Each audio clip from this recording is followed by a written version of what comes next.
Alors, amis de F1i, nous voilà pour le débriefing du Grand Prix de Belgique sur F1i TV.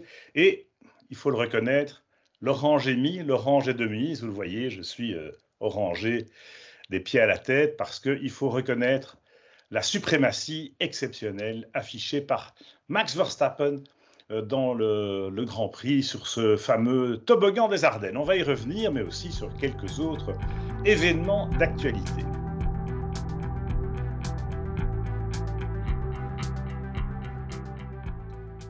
Alors bon, on savait que la boisson énergisante donne des ailes, mais là, Verstappen, il n'a pas vraiment eu besoin de potions magiques pour voilà, déployer ses immenses qualités aux essais, hein, tout au long des essais libres ou en qualif également, surtout, parce qu'en Q3, il lui a fallu qu'un seul tour pour mettre tout le monde à plus de 6 dixièmes. Voilà, on sait que Verstappen est peut-être pas encore au sommet de son art, mais pas loin, et que la Red Bull a bien digéré la trêve estivale. On se posait des questions un peu sur la directive technique que la FIA avait énoncée à partir du Grand Prix de Belgique, le fait qu'on allait calculer, enfin vérifier la flexibilité des fonds plats, des planchers souples qu'on soupçonnait avoir repérés chez Red Bull et chez Ferrari pour combattre le fameux porpoising, le phénomène de pompage. Eh bien non, il n'en a rien été et au contraire, c'est même Red Bull qui s'en sort le mieux parce que la Ferrari a déçu à Francorchamps. On pensait que la F1 75 avait ce qu'il fallait pour être au moins à la hauteur de la Red Bull à Spa. Il n'en a rien été et c'était la déception vraiment dans le clan italien. Charles Leclerc, en plus, bon, il a aussi subi cette pénalité, donc il partait également dans la seconde moitié de la grille, tout comme Verstappen, pour les raisons que l'on sait, mais Leclerc n'a pas pu adopter le même rythme que Max.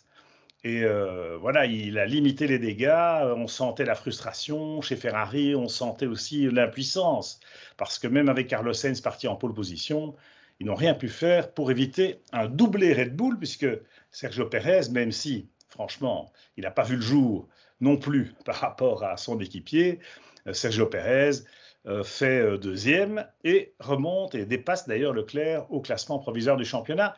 Red Bull, donc, domine sur tous les tableaux. Alors, qu'est-ce qu'on peut attendre des prochaines courses? Peut-être quand même qu'à Zandvoort, par exemple, sur un circuit beaucoup plus sinueux, beaucoup moins propice aux qualités de la Red Bull en vitesse de pointe, mais bien à l'équilibre de la Ferrari, à la bonne motricité de la Ferrari, on peut espérer qu'il y ait match la semaine prochaine au Grand Prix de Hollande. Mais bon, c'est clair que Verstappen aura le vent dans le dos, si vous voyez ce que je veux dire, le vent du Nord. Et puis bon, troisième larron, Mercedes qui avait montré le bout du nez avant la trêve estivale avec quelques podiums remarqués en juillet. Et donc on se disait là aussi, pendant la trêve, on ne va pas chômer à Brackley et on va voir Lewis Hamilton et George Russell se mêler à la bagarre d'un match à 3. Eh bien là non plus, pas du tout. Les Mercedes sont rentrés dans le rang. Grosse déception là aussi en constatant le déficit, les écarts aux qualifications samedi.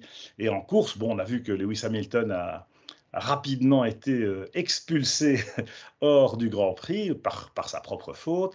En revanche, George Russell a vraiment bataillé tout au long de la course. Donc le rythme de course de la Flèche d'Argent est meilleur que le potentiel montré aux essais, mais Russell a quand même échoué au pied du podium malgré une remontée solide et malgré le fait qu'il ait essayé jusqu'au bout d'inquiéter Carlos Sainz. Là aussi, on va suivre l'évolution lors des prochains Grands Prix sur d'autres tracés de ces trois châssis, des trois voitures des top teams.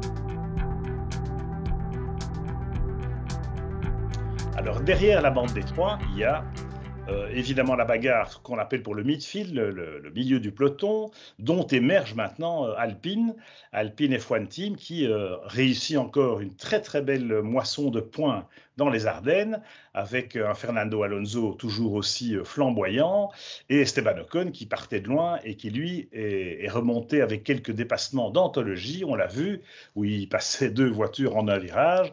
Donc des gros points pour Alpine, ce qui permet à l'écurie française de faire le trou sur McLaren au classement des constructeurs. C'est important, évidemment, dans la perspective de la fin de saison. Et puis, ce qui est amusant aussi, c'est que Alpine est au centre donc des débats, du débat sportif avec ses performances sur la piste, mais aussi au centre du débat un peu politique sur le mercato, le fameux marché des transferts qui a été complètement retourné pendant le mois d'août suite à l'annonce du départ d'Alonso chez Aston Martin, du refus de Piastri de se voir promu chez Alpine, de sa probable titularisation chez McLaren. Donc là, Alpine et McLaren ne se battent pas seulement sur la piste, mais aussi en dehors. Alors le marché des transferts, on en a encore parlé pendant ce week-end à Spa, avec des informations parfois un peu contradictoires ou étonnantes. Pierre Gasly, qui était en principe verrouillé dans son contrat Red Bull chez AlphaTauri. Finalement, il n'est pas exclu que Red Bull le libère un an plus tôt, parce que Alpine fait le forcing visiblement pour le récupérer, même si avec Esteban Ocon, on est un peu curieux de voir comment ça se passerait, hein, la saine entente de franche camaraderie entre nos deux amis normands.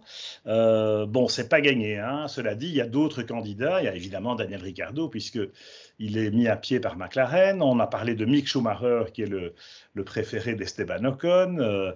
Mick Schumacher qui est aussi annoncé ailleurs, parce que si ça bouge, ça peut avoir un effet domino. Et quand on parle même de Ricciardo chez Haas, c'est un peu le monde à l'envers, mais au point où on en est, wait and see, et nul doute qu'on aura encore d'autres infos croustillantes, si possible, dans le paddock de Zandvoort le week-end prochain. Alors on termine par peut-être un cocorico belgo-belge, hein, puisque nous sommes non pas dans les Ardennes françaises, mais bien dans les Ardennes belges.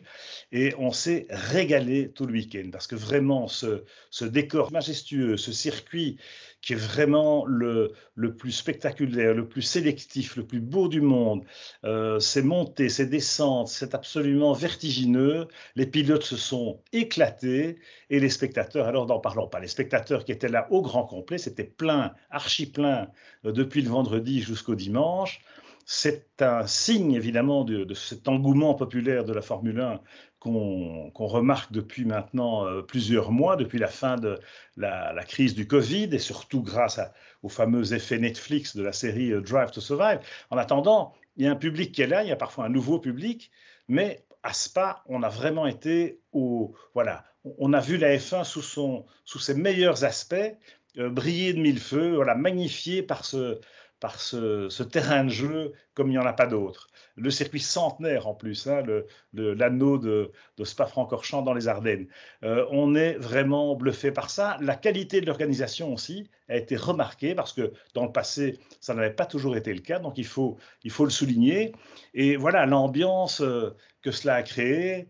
Après, évidemment, la catastrophe de l'an dernier, catastrophe météorologique, hein, pour lesquelles les organisateurs n'étaient pas vraiment responsables, mais on sait que le public ne leur en a pas voulu. La preuve, les 100 000 places étaient déjà vendues en février, et le Grand Prix de Belgique, la bonne nouvelle, c'est que le circuit de Spa-Francorchamps sera toujours au calendrier en 2023, et sans doute même dans la période un peu plus longue, alors peut-être avec une forme d'alternance ou quoique, on commence à en parler un peu moins, parce qu'il y a d'autres grands prix qui sont pas tout à fait coulés dans le bronze, comme on dit, notamment l'Afrique du Sud, notamment la Chine, avec d'autres soucis sanitaires. Donc 2023, c'est une chose, 2024, 2025, on en reparlera en temps utile. En attendant, on s'est régalé à Spa, et en route vers Zandvoort, toujours évidemment habillé d'orange.